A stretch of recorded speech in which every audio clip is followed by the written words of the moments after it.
बदला वोट से, नाभी का बदला वोट से, जुल्म का बदला वोट से, जुल्म का बदला वोट से। कहीं अलगाववाद की बात नहीं कर रहे, हम सेपरेटिज्म की बात नहीं कर रहे, हम आइन के हदूद में अपने अख्तियारात वापस चाहते हैं। राजनाथ सिंह की तरफ से ये बयान दिया जा रहा है कि 10 साल और दीजिए, हम जम्मू कश्मीर को नंबर 1 बना देंगे। आप इसको किस तरीके से देख? हिस्ट्री को दोहराना है, डॉक्टर साहब कदम बढ़ाओ, हम तुम्हारे साथ हैं। इंजीनियर रशीद साहब सामने निकल कर आए हैं और कहीं ना कहीं रीजनल पार्टीज को कहीं ना कहीं नुकसान हो रहा है। आप इसको किस तरीके से देख रहे हैं, क्योंकि सियासत तब्दील हुई जम्मू कश्मीर की, क्या क्या सूरत हाल है यहाँ? हमने पीडीपी की तरह रंग नहीं बदले, कभी सेल्फ रूल बोला, फिर डबल करेंसी बोली, जॉइंट कंट्रोल बोला, फौजी इनखला बोला, और आज बात नहीं है कहीं पे। कौन सा इन्होंने प्रोजेक्ट जम्मू कश्मीर में इनाग्रेट किया, किसकी संग बुनियाद रखी इन्होंने?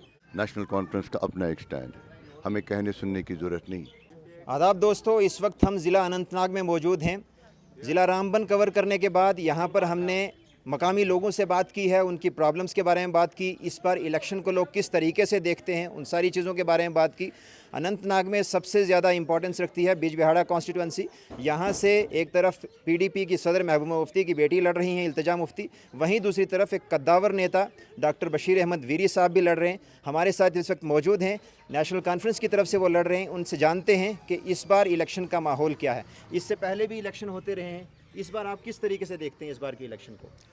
देखिए, इस बार का इलेक्शन जो है वो मिला जुला है, उसमें लोगों का रद्द-ए-अमल, और ख़ासकर 2019 में 5 अगस्त जो हमारे साथ घिनौना खेल खेला गया, हमारे खुसूसी जो रियायतें थी उनको छीना गया हमसे, और उसके साथ साथ हमारी रियासत के 2 टुकड़े किए गए, हमको ऑलमोस्ट डिसएम्पावर किया गया।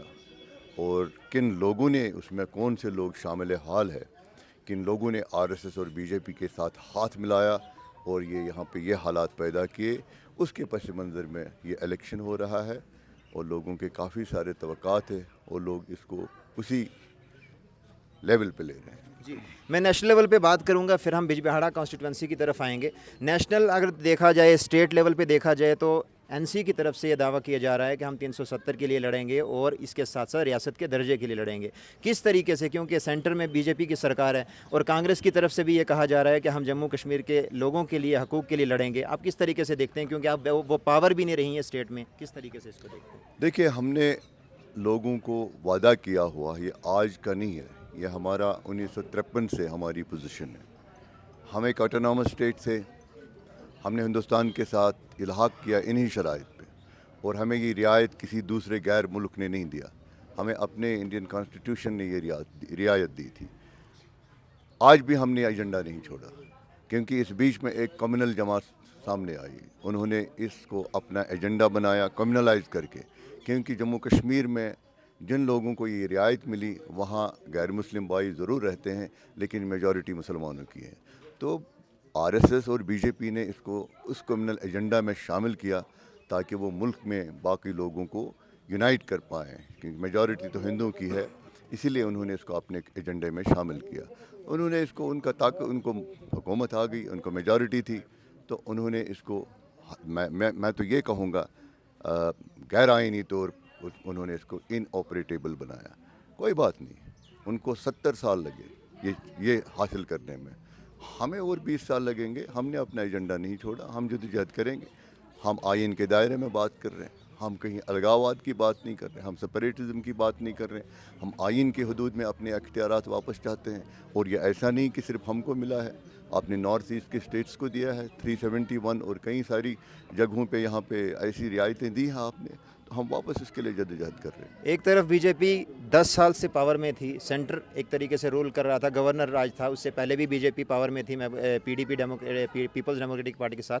अभी बीजेपी की तरफ से, राजनाथ सिंह की तरफ से ये बयान दिया जा रहा है कि 10 साल और दीजिए, हम जम्मू कश्मीर को नंबर 1 बना देंगे। आप इसको किस तरीके से देख रहे हैं, क्योंकि बीजेपी भी अपनी तरफ से वादे कर रही है, दावे कर रही है, और आपकी पार्टी भी दावे कर रही है, आप किस तरीके से देखते हैं? 10 साल में उन्होंने क्या किया यहाँ पे? खोखले वादे, डेवलपमेंट उन्होंने किया। कहाँ पे डेवलपमेंट है, मुझे बताएं।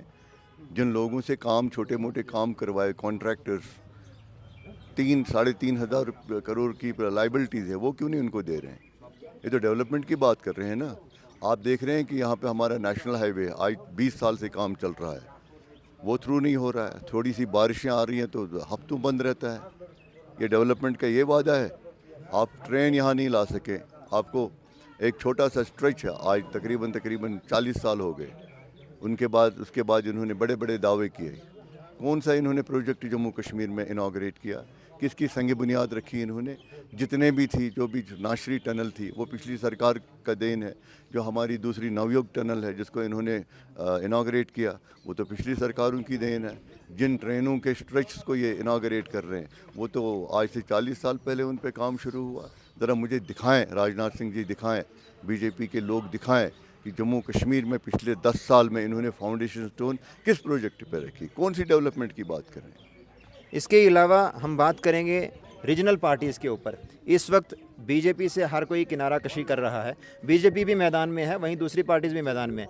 पीडीपी पर पहले इल्ज़ाम आयद किए जा रहे थे एनसी की तरफ से, फिर बाद में ये सामने आया कि कहीं ना कहीं एनसी देवेंद्र राणा साहब जो एनसी में रहे, अभी आजकल बीजेपी में, उनकी तरफ से इल्ज़ाम आयद किया गया कि पहले एनसी की तरफ से कोशिश की गई थी। तो इस पर आप किस तरीके से देखते हैं कि इल्ज़ाम आयद दोनों तरफ से किए जा रहे हैं और वहीं बीजेपी की तरफ से भी ये कहा जा रहा है, तो इसको आप किस तरीके से देखते हैं? देखिए जनाब, किसी इंडिविजुअल की वजह से आप इस मामले को कोई रंग नहीं दे सकते। वो कहते हैं ना, ग्रेप्स आर सोर, उसको मिले नहीं, वो तो वो खाने के लिए उछाल छलांगे लगा रहा था, वो मिले नहीं, उन्होंने कहा ये खट्टे हैं छोड़ दो, तो उसमें वो इल्ज़ाम लगा दिया। वैसे जो वाना साहब की बातें कर रहे हैं, वो वैसी बातें हैं। नेशनल कॉन्फ्रेंस का अपना एक स्टैंड है, हमें कहने सुनने की ज़रूरत नहीं। हमने पीडीपी की तरह रंग नहीं बदले हैं। कभी सेल्फ रूल बोला, फिर डबल करेंसी बोली, जॉइंट कंट्रोल बोला, फौजी इनखला बोला, और आज बात नहीं है कहीं पे। उसके बाद उन्हीं के रंग में रंगे। नेशनल कॉन्फ्रेंस का मंशूर था 1953 में ऑटोनॉमी, इसका मंशूर था 90 में भी यही, इसका मंशूर 2024 के इलेक्शन में भी मंशूर में यही बातें दोहराई गई। ये लोग जानते हैं, हमें किसी के सर्टिफिकेट की ज़रूरत नहीं। इस बार इलेक्शन कुछ हद तक मुख्तलिफ हैं। एक तरफ देखा जाए एनसी सबसे बड़ी पार्टी, पीडीपी अपने आप में एक बड़ी पार्टी है, लेकिन इस बार इंजीनियर रशीद साहब सामने निकल कर आए हैं और कहीं ना कहीं रीजनल पार्टीज़ को कहीं ना कहीं नुकसान हो रहा है। आप इसको किस तरीके से देख रहे हैं, क्योंकि सियासत तब्दील हुई जम्मू कश्मीर की, क्या सूरत हाल है यहाँ पे? आप देखिए, आने वाले दिनों में आपको रिज़ल्ट खुद ब खुद आएंगे। कहीं पे वेरिएबल्स क्रिएट किए जाते हैं, उससे कोई फ़र्क नहीं पड़ता है। इल्ज़ाम भी आयद किए जा रहे हैं दूसरी पार्टीज़ पे। कौन से इल्ज़ाम? जैसे एआईपी पे इल्ज़ाम आयद किए जा रहे हैं मिलने के लिए, दूसरी जमातों से अक्सरियत से मिलने के लिए, बाकी जगहों से। नहीं, वो तो होता रहता है सियासत में, तो ये गेम है और यहाँ पे बहुत सारी एजेंसीज काम कर रही हैं, ये कोई बड़ी बात नहीं। अब इस बार बिजबिहाड़ा कॉन्स्टिट्यूंसी की हम बात करेंगे, स्पेशली इस कॉन्स्टिट्यूंसी की। सबसे पहले मैं जानना चाहूँगा कि टफ़ कंपटीशन है, आप क्या समझते हैं कि यहाँ के लोगों के मसाइल क्या हैं? यहाँ के लोगों के मसाइल तरह तरह के बुनियादी मसाइल, मैं कितने गिना दूँ आपको। हमारा यहाँ डिलिमिटेशन में एक इलाका कट के आया, कोई 18 गांव है, वो होम Shalipur, that is still considered bowl of rice. Agriculture का इतना बड़ा मतलब वहाँ से हमको प्रोडक्टिविटी है।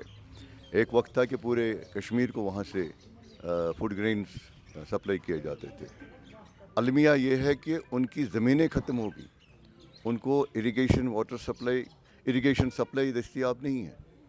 आप हैरान होंगे, मैं आपको दावत देता हूँ, आप जाइए, यहाँ से आप जाइए, क्या नाम है, आरवनी रोड पे जो नया नेशनल हाईवे, वहाँ अंडरग्राउंड पाथ बनाए उन्होंने, उसके बाद उस इलाके का दौरा करें, आप देखेंगे विजिबल डिफरेंस। आपको भी लगेगा हम 70 की दहाई में एंटर हो गए। वहाँ पीने के पानी का मसला है, उनके पास पीने का पानी डायरेक्ट उन्होंने मोटर लगाए हैं और वहाँ से जो रिवेलेट चल रहा है उससे पानी वो खींच रहे हैं पीने के लिए, अपने इस्तेमाल के लिए। वहाँ आप देखेंगे आप चल नहीं पाएंगे, वहाँ रोडों की इतनी खस्ता हालत है, वहाँ ये जो बिजली की सप्लाईज़ है वो खस्ता है, बुनियादी सहूलतें उनको फराहम नहीं है। 10 साल 12 साल उनको पीडीपी का क्या नाम है वहाँ पर रिप्रेजेंटेटिव था, एक इस बार पावरफुल मिनिस्टर था, वो पावरफुल मिनिस्टर रहा है, मुफ्ती साहब का दाहिना बाजू रहा है, लेकिन ये हालत है वहाँ पे। वैसा हाल है बिजबिहाड़ा का है। 3 चीफ मिनिस्टर यहाँ से चुने गए, 3 चीफ मिनिस्टर। आप पूछिए ना यहाँ मेरे जाने के बाद लोगों से पूछिए यहाँ किस तरह की मुश्किलात और मसाइल। ये मेरी बहनें मुझे कहती हैं ट्रेन चौक है, बुनियादी सहूलतें नहीं हैं इनको, करप्शन का बाजार गर्म किया, क्योंकि म्यूनसिपैलिटी इनके पास थे, भी मैं दिखा रहे थे यहाँ पे, आप आ रहे थे, इनके छतों पे क्या नाम है स्लैब नहीं डालने दे रहे हैं, जिन्होंने पैसे दिए उनको स्लैब डालने दिए उन्होंने। ये हालत है यहाँ पे, तो लोग देख रहे हैं इस बार बिजबिहाड़ा कॉन्स्टिट्यूंसी से सिर्फ 3 कैंडिडेट्स हैं जो इलेक्शन लड़ रहे हैं। बीजेपी की तरफ से हैं एक कैंडिडेट और पीडीपी की तरफ से, और वहीं एनसी की तरफ से आप हैं। आप इस बार मुकाबला किससे देखते हैं? कैसा मुकाबला रहेगा बिजबिहाड़ा में? हमें कोई मुकाबला नहीं, हम अपने लोगों के साथ जा रहे हैं। यहाँ 2014 में जब मुफ्ती साहब ने एक वेव जनरेट की, उन्होंने जगह जगह जाके कहा कि अगर मुसलमानों के कातलों को रोकना है आरएसएस बीजेपी को तो पीडीपी को वोट दें। एक वेव जनरेट हुई। हमने उस वक्त भी इलेक्शन लड़ा, हमने 21,000 वोट लिए। अगर ये गड़बड़ ना करते कुछ बूथ पे, पोलिंग स्टेशन पे जहाँ इन्होंने बोगस वोट डलवाया, ये तो उस वक्त भी हार गए। सिर्फ 1400 का डिफरेंस रहा था, अदरवाइज उस वक्त भी हार गए। आज तो बात ही नहीं, देखे क्या होता है। बहुत बहुत शुक्रिया।